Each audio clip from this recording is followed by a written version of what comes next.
Yeah. I said the same thing. It's like, this is a very, very low key Carrie. No, it's Carrie. I thought it was the haunting in color. It's Carrie with a happy ending. This is but is it? It is. This is a fucking superhero origin story. Yes. Yeah. And then it's over. Yeah.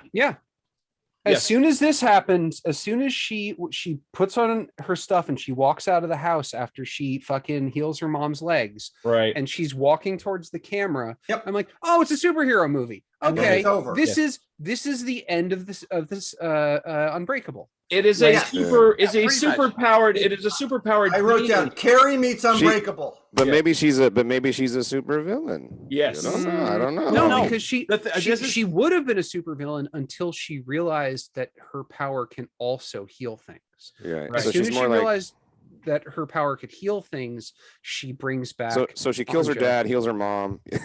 Yeah, I'd say that's she's got some marks in both columns for superhero and supervillain at this point. Her dad's a fucking horrible monster. No, he actually. Yeah, but she also killed a baby. No, her father is not. She did not intentionally. Baby. She did not intentionally kill a baby. Oh yeah, she did. She knew she could do it because she put him under the couch first, and then she did it again. Knew she could do it. She was fucking 6. Her father was not a monster. The father was trying to deal with something he couldn't understand and trying to keep. And he knew he was out of his league. I knew. Slightly more benevolent Piper Laurie from Carrie. Right. You know what this was, and this is like maybe Jim will appreciate. This is a Kierkegaardian Carrie story because he put her grandmother in medically fucked her up with drugs. Right. Put her in a home. Continued to medically fuck her up with drugs, even though he knew that what she was saying was true, that it was her fault. Right. And then just put her into essentially a medically induced coma, and then left her there forever. Does not go and visit her, does not do anything to help her, Pretends and she's then dead. lied to his own daughter and said she was dead. Like, he's a fucking monster, and he was going to do that to her too. But I think what Scott's saying though is he also has a very human side to him though. Yes, all those actions are true, Tad. He wasn't a cookie cutter villain. No, right. No, there's a difference between he was trying to be a monster. He was a doctor. But I think you could tell that he really did love her, his daughter. Yeah. And I think like what John just said, he was trying to deal with something. Is this what you said, John? That he couldn't understand. He couldn't get his head. He couldn't get ahead of it. I think he somewhat understood it, but he knew he couldn't control it. He couldn't control it. He could control it because he was a doctor. He was control it with drugs. His moral imperative was to control this supernatural manifestation. Yeah, he really loved her. This is definitely love, right? Well, that's giving your adult daughter. That was a crazy opening sequence. That was so. Yeah, can we talk about? Well, first, can we talk about how I think this film is beautiful looking? Absolutely. Oh yeah, absolutely. Very much. Incredible.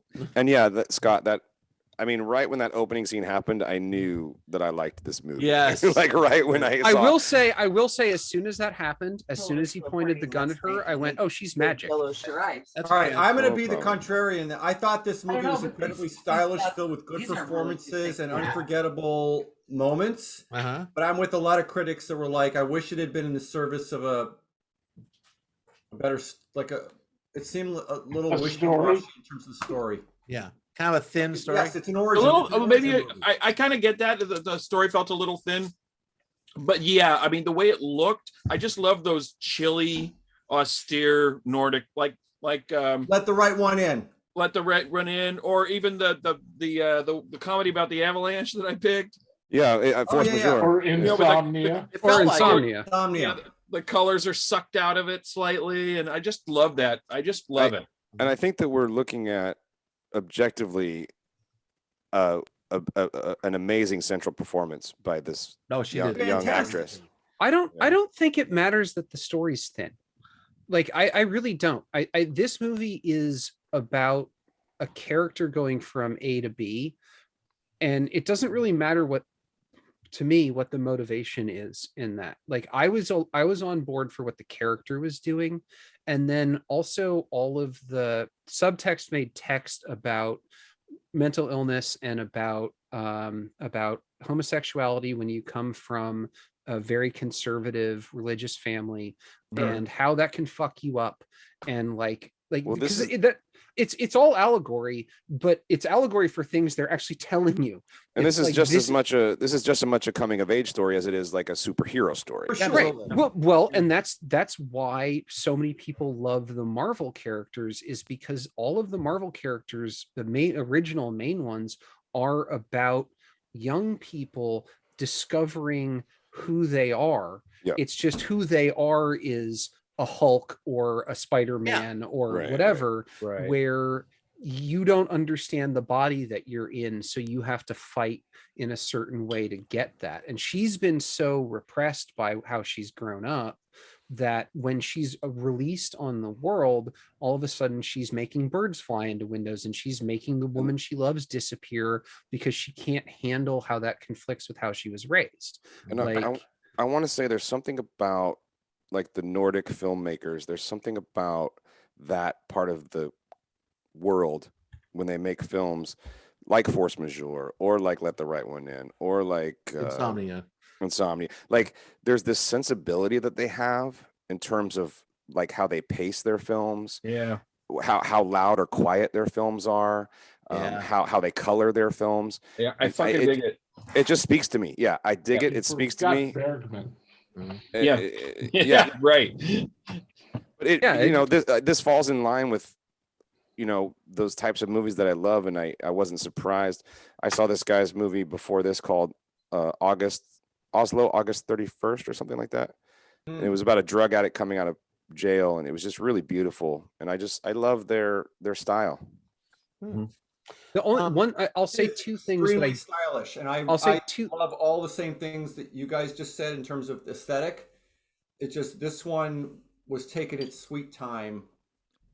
A little slow for you? A little slow? Yeah, so I'll say two things that I didn't like about this movie. One, I think it's about 10 minutes too long.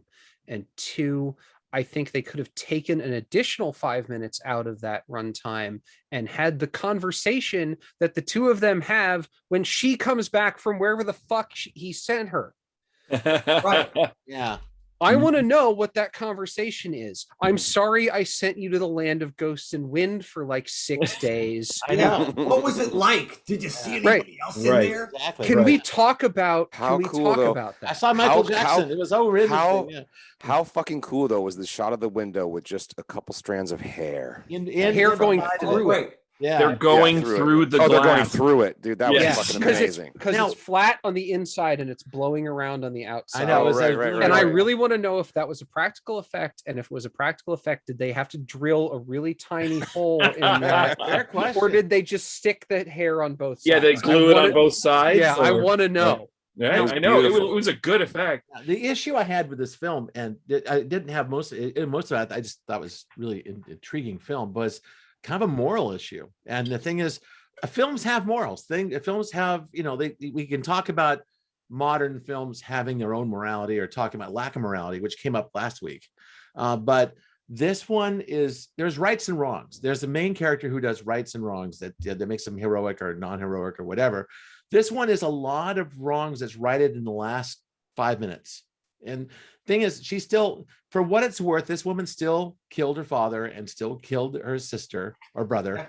And at the end, she cures her mom and then brings a girlfriend back from the land of wind and ghosts and lives happily ever after. And it's like, well, but you can also it was an unearned happy ending, if you ask me. She's and if you look at I think within the context of the film, she's been controlling that girlfriend. Yeah, right? that's discussed. So that woman is possibly not with her of her own accord. Yeah, right. She's not. She might have been totally like that's like for all we know, she made her break up with her boyfriend and turn into a lesbian. Yeah, pretty much. That could that was the point I was going to make, was that this is not a superhero origin story. It's a super villain. You see her, and she's editing reality, and at the very end, she imagines her girlfriend kissing her on the neck right before the girlfriend shows up. It happens. Kisses her on the neck. I know. I love. And it's like, oh fuck. So as they walk off, happily ever after, I feel like now that other girl is like a puppet. Yep. Just responding to whatever whim that this girl has. Story, right? But in 9 years, they're going to be having the biggest fucking argument in Europe. You wouldn't believe it. Mm-hmm. No, it's 18 years. I agree with John 100%. It's like that's why I love the darkness of this movie. It gave me the same feeling as the very end of Ex Machina felt. When she walks off into the world and it's like, oh fuck, the world does not know. We're screwed, man. We're screwed. She's going to fuck shit up. Yeah, I know. Yeah, she says so in many. She says over and over in the whole film. It's like no, but I think John's right. He's like, now I have this puppet, and what's going to stop her from just doing that to anyone? You know. Well, that was one of my questions coming out of it was what happens when they have a fight. Yeah. It goes back to Wind and Ghost Land again. Right. Does that and again, I don't think that she can be blamed for the death of her brother. I really don't. She was too young. On the off chance that she actually understood what she was doing, I don't think she understood the consequences of what she was doing. That's why we don't charge 6-year-olds with fucking murder. No, I think you make a valid point because you make a valid point because you could look at it in this way. She just wanted her brother to shut up and go away. Right. Perhaps she didn't necessarily want to kill him, and she's the one. She doesn't know what death is, right? And she's the one that takes the father down and points to the ice. Well, mind you, he's out there. That whole sequence wasn't about us judging the girl. It's about us seeing the path her father took. Yeah, this is why he's acting the way he does. That's why he points a gun at her in the beginning of the movie. Yeah, this is why because this horrible thing happened to them, and he needs to stop it, and that's what motivates the father. And he should have shot her. Then he should have shot her instead of. One of the most terrifying things I saw in movies. Period. It was like, what a way to go. Well, when he comes back up, I know. I literally was thinking the flame again. It's like I was thinking, jump in the water, you idiot! You're on fire. And so he jumps in the water, and then he comes back up out of the water and catches on fire again. I know. That's messed up. That's also very super villainy, don't you think? A little bit. Yeah. He mentioned she tells the story earlier to her friend in college. She says that time my dad held my hand over the candle and said, "That's what hell's like all the time." Oh yeah, that's exactly right. Yeah. No, and he's constantly doing horribly controlling, abusive bullshit to her. Like all of those conversations that they have on the phone through the course of the beginning part of the movie. Oh, your mother gets very, very worried when you don't answer the phone. Right. Helicopter parenting. Yeah. Well, it's not just helicopter parenting. It's abusive. Like it's literally like you have to tell me, what did you eat? What did you make for yourself? I went through your Facebook. It's kind of emotionally abusive. Yeah. Yeah. No, it's abusive. Yeah. Well, let's talk about, because someone said that the plot or the story here is a bit thin, and I'm okay, but you were also I acknowledge. Well, you were. Well, hold on. You're also the biggest types fan of origin movies would get to this movie's ending at about the halfway point. But I would argue that would happen. You are the biggest fan of Carrie that I know. Top 10 movie for me. It's like my number 6. And since this movie has got some similarities, I think I would also argue that Carrie doesn't have a very complex story either. Of course, it's based on a fucking Stephen King novel. Shakespearean tragedy in 90 minutes. But so also, I'm just throwing that out there. Yeah, but Carrie has a very solid, old-fashioned moral universe to it. This movie, Carrie does not live the end of the film. As far as I'm concerned, the table was set in terms of Carrie's not the bad guy. She still gets punished. She still kills people. She's the victim. Carrie is the victim. No, she is a victim. Her mother gets it worse. But there's also, going back to, I love Carrie too, by the way, for the record. Oh my God. I fucking love it. But again, I think, this is a different kind of movie and a different kind of style. It's a different kind of execution.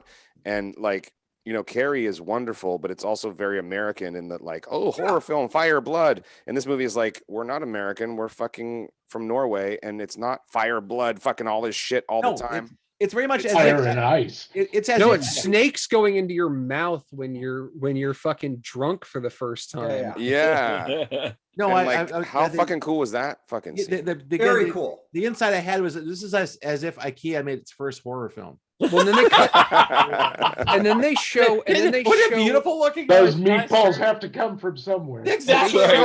They show her remembering that part. Love those. And she's masturbating on the couch, and then she throws up, and the snake comes out. Yeah. Good stuff. Like it's.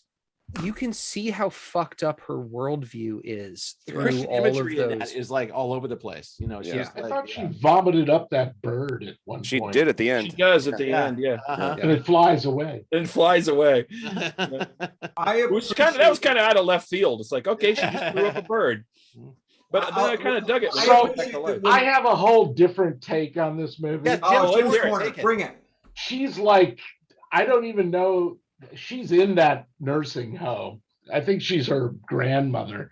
She's just crazy. And her father's not an evil person, and her mother's not an evil person. And her girlfriend's imaginary. And it just, I just kept. So it's Jacob's Ladder. You're Jacob's Ladder. Jacob's Ladder. It's Jacob's Ladder. Yeah, without the fun and game. Are you saying the grandmother and the daughter are the same person? Yeah. Which I assume that's what I came out of. Which I assume Jim is saying because of the first vision or dream at the beginning of it, with the snake crawling over the neck, and the neck is of a very an old woman with very old person. Dude, that's nuts. Well done. I dig that. I will fucking totally take that, dude. I am. That's just a great insight. I hate that kind of story. So I specifically resisted feeling that way. But I understand why you're saying but wait, Tad just pointed out, Jim, I think you might be right, because the snake first goes over an old woman's skin, and you don't see what the woman is, and you never see it again. And then you wake up, or she wakes up, and it's the young girl. Yeah, you might be right, dude. God damn it!